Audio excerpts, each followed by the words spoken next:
সুন্দর বা ফ্রেশ একটি মন নিয়ে আঁকতে বসুন, দেখবেন ছবি আঁকা হবে দারুণ। একটি ত্রিভুজের মতো করে শেপ আঁকলাম। এরপর আমরা এখানে আরো একটি ত্রিভুজের মতো করে আঁকলাম এবং এখানে আরো একটি, মোট 3টি আঁকলাম। এরপর দেখুন এখানে একটা ছোট, এরপর তার থেকে একটা বড়, এরপর এখানে তার থেকে আরো একটি বড়। এবার দেখুন এই দাগগুলো থেকে কারিশমা সোজা করে এভাবে দাগের সাথে মিলে দিব। দেখুন খুব ইজিলি ভাবে। আবার দেখুন এই পাশেও সোজা দাগ মিলে দিলাম, এখান থেকেও মিলে দিলাম, একটু বাঁকা করে আবার এটার সাথে মিলে দিলাম। হ্যাঁ বন্ধুরা, আপনারা দেখেই বুঝতে পাচ্ছেন এটা হচ্ছে সুন্দর ঘরের চালার শেপ হচ্ছে। প্রথমে ঘরের চালা এঁকে নিলে বা ঘরগুলো এঁকে নিলে ছবি আঁকা অনেক সহজ এবং সুন্দর হবে। এটা হবে গোছালো। মোট 6টি ঘর আঁকা হলো। এবার দেখুন এই দাগগুলো সোজা এটার সাথে মিলে দিতে হবে। এই তো 3টা ঘরের চালা 3টি ত্রিভুজের মতো শেপ থেকে আমরা আঁকলাম। ঘরের নিচের অংশ আঁকার আগে আমরা প্রথমে এখানে একটা সোজা দাগ দিব এই বরাবর, এবং এখানেও একটা দাগ দিচ্ছি। দেখুন নিচের দিকে একটু মোটা করে দিলাম। এখানে আমরা একটি তাল গাছ আঁকবো।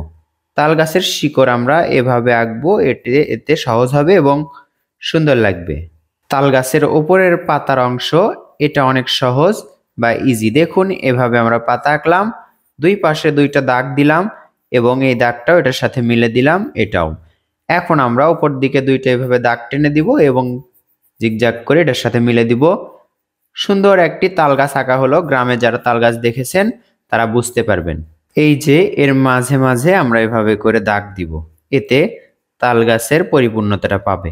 আমরা যে এই ঘরের দাগটা আছে এই দাগটা মিশে দিব পরে রাবার দিয়ে। একটি তাল গাছ আঁকলাম, এই পাশে দেখুন আরো একটি তাল গাছ। আমি চাচ্ছি দৃশ্যকে সহজ এবং সুন্দর করতে, যেভাবে সহজে আঁকলে সুন্দরও লাগবে। দেখুন এখানে আরো একটি তাল গাছ আঁকবো আমরা, একটু ছোট করে। দূরের জিনিস ছোট দেখায় এবং কাছের জিনিস বড় দেখায়, এটা আমরা মাথায় নিয়ে এখানে তাল গাছ আঁকছি একটু ছোট করে। একই রকম করে 2 পাশে দাগ দিলাম। বন্ধুরা, আপনারা কঠিন সুন্দর দৃশ্য না দেখে সহজ সুন্দর দেখুন এবং সোনামণিদেরকে দেখতে বলুন। তারা ভিডিও দেখবে, দেখা মাত্রই আঁকতে পারবে। ভিডিওটি দেখবে এবং কাগজে আঁকবে। ফোনে বা ইন্টারনেটে অযথা সময় নষ্ট না করে ড্রয়িং করা ভালো। এবার আমরা যদি ঘরের এগুলো আঁকি নিচের অংশের, তাহলে কিন্তু দারুণ হবে। দেখুন এই মাঝেরটা একটু বড় হবে, এই পাশেরটা একটু ছোট হবে। মাঝেরটা একটু বড়, এই পাশেরটা একটু ছোট। আবার দেখুন এটা ছোট, মাঝেরটা বড়, আবার এখানে ছোট, আবার মাঝেরটা কিন্তু বড়। ছোট, মাঝেরটা কিন্তু একটু বড়। এতে করে দেখুন এই ঘরের নিচের অংশেরটা অনেক সুন্দর লাগবে। আমরা দিচ্ছি সহজেই সুন্দর ড্রয়িং উপহার। আপনারা দেখুন, শিখুন এবং অন্যকেও শেখাবেন। আমি জানি না এভাবে অনলাইনে আপনাদেরকে কে শেখায়, তবে আমি চেষ্টা করি সহজে আপনাদেরকে শেখানোর। উদ্দেশ্যটা আপনাদেরকে শেখানো, আপনারা শিখতে পারলেই আমার সার্থকতা। এই তো সুন্দর 6টি ঘর আঁকা হলো। কৌশলে আঁকতে হবে যেন দৃশ্যটি গোছালো হয়, সাজানো হয়। মনের মধ্যে যা আছে তাই কিন্তু এই কাগজের মধ্যে ফুটে তোলার চেষ্টা করতে হবে। আমার মনের মধ্যে কি আছে আমি কিন্তু এটাই এই কাগজের মধ্যে ফুটে তোলার চেষ্টা করছি। এই দৃশ্যটি আমি দেখছি, ভাবছি, আর এটা ভেবে আঁকছি যে কোথায় কি বসালে সুন্দর লাগবে। জানালা দরজা আঁকলে সুন্দর দেখায়। এই পাশে জানালা আঁকলাম, আরেক পাশে দরজা আঁকতে হবে। ছবি আঁকা বা ড্রয়িং এর নির্দিষ্ট কোনো নিয়ম নেই। আপনি যেমন খুশি ইচ্ছা মতো আঁকতে পারেন, তবে পরিবেশ বুঝে আঁকলে সেটা মানানসই হয়। এই পাশে একটি জানালা দিলাম। এই গাছগুলোর এই ঘরগুলোর উপরে যদি কলা গাছ আঁকি, এটা আমাদের জন্য সহজ হবে এবং সুন্দর লাগবে। প্রথমে একটি ভি আঁকলাম, কলা গাছটি পরে আঁকবো। এখানে ভি থেকে গাছের ডাল আঁকলাম। গাছের ডাল থেকে এভাবে আমরা পাতা সহজে আঁকতে পারি। এটা খুব সহজ একটি নিয়ম। উপরে একটু একটু করে গাছের পাতা অঙ্কন করলাম। এবার দেখুন আমরা এখানে এই যে ঘরের পিছনে কলার গাছ আঁকবো।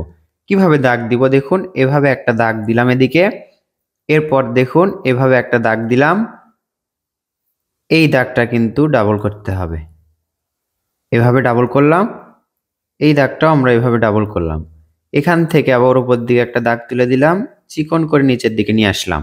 আবার এখান থেকে এভাবে একটা দাগ, এই তো। এগুলো থেকে আমরা কি করব, কলার গাছের পাতা আঁকবো। দেখে নিন, এটা খুব সহজ। এই তো একটু লম্বা করে আঁকলাম।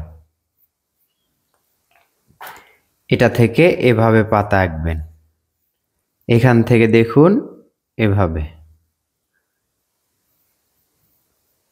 এই পাতাগুলো আঁকা কত সহজ। এটা একটু অন্যরকম লাগছে বা বেশি সুন্দর লাগবে, এটাতে একটু কষ্ট হবে মনে হয় আপনাদেরকে।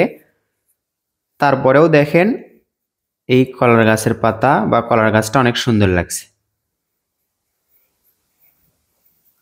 এখানে এই ঘরগুলোর পিছনে একটু ডালপালা আঁকবো আমরা। ভিলেটার থেকে দেখুন এখানে ডাল আঁকলাম, এখানেও ডাল আঁকলাম।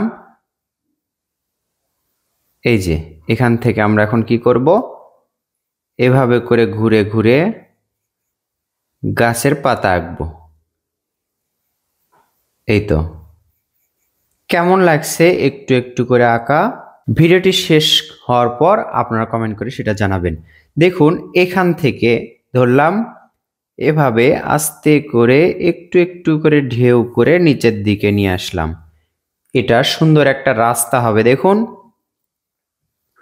আবার একটা এখান থেকে ধরলাম দাগ, চিকন করে নিচের দিকে যত আসবে আস্তে আস্তে কিন্তু মোটা বা চওড়া হবে। এই রাস্তাটা কিন্তু দারুণ লাগছে। এবার চাইলে আমরা এই দাগটি গাঢ় করতে পারি।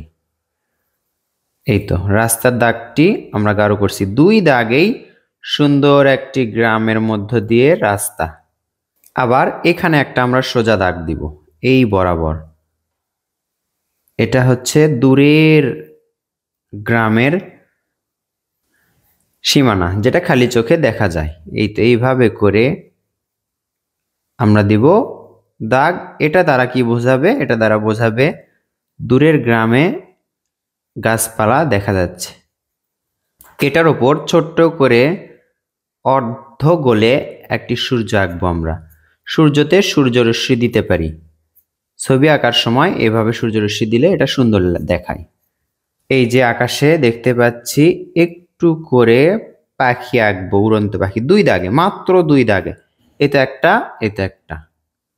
এটা খুব সহজ, ইজি, আপনারা আঁকতে পারবেন। তো বন্ধুরা, সিম্পল এই ড্রয়িংটি আপনাদের কেমন লাগলো? সুন্দর একটা ড্রয়িং, বলা যায় গ্রাম বাংলার অপরূপ প্রাকৃতিক পরিবেশ। গ্রাম বাংলার অপরূপ প্রাকৃতিক পরিবেশ। ভালো লাগলে ভিডিওটিতে লাইক করুন এবং শেয়ার করুন।